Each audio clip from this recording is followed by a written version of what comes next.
The most important job you'll have with your horse from now on is to notice when your horse is afraid and to do something about it. To do something about it to help your horse to feel safe.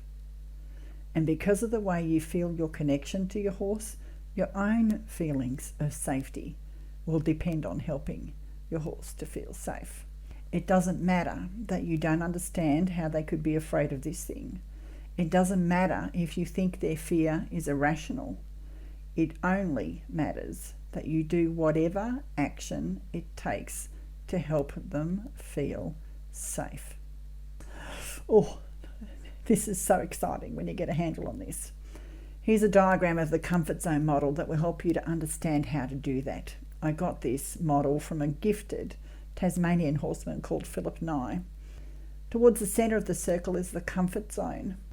The comfort zone is where your horse feels comfortable and relaxed, where everything is familiar and it feels good, and learning takes place easily in the comfort zone. This narrow band outside the comfort zone is what we call the not too sure zone. In the not too sure zone, your horse feels a bit of tension, even a slight anxiety. Then outside of all of that is the oh shit, I'm dead zone, from now on known as the oh shit zone, and it kind of speaks for itself. I think every horse rider knows this feeling. It's a place where a horse cannot think. They can only react with survival reactions, many of which are not useful to us as riders, and some of which are downright dangerous. Spending too much time in the tension of the not too sure zone and flipping out far too often into the fear reactions, into the automatic fear reactions of the oh shit zone, is the reason that so many people think that horses are dumb creatures of routine and habit, when in fact they are really amazing, thinking, responsive, cooperative beings when they're not afraid. And by the way, us humans aren't too smart in our oh shit zones either. Phil used to say that working mostly in the comfort zone and spending no longer than 2 minutes in the not too sure zone was a good learning program. But he's a seriously gifted horseman, and very few of us are as talented as that man. If you have a happy, relaxed horse learning something new, then no longer than 2 minutes in the not too sure zone can work. Longer than 2 minutes in the not too sure zone is an absolute no-no. Longer than 2 minutes in the not too sure zone, and we are creating a habit of our horse feeling tense and anxious, even in a relatively relaxed and happy horse. But the sad fact is that because nobody ever told us this stuff, that most horses already have the habit of feeling tense and anxious in too many situations that are actually routine in their lives. And it happened because they spent way too long in their not too sure zones, and it became chronic. This chronic tension not only gets in the way of their performance, it adversely affects their ability to carry their bodies freely, and that causes muscles and joint problems and eventually adversely affects their health. Now here's the good news.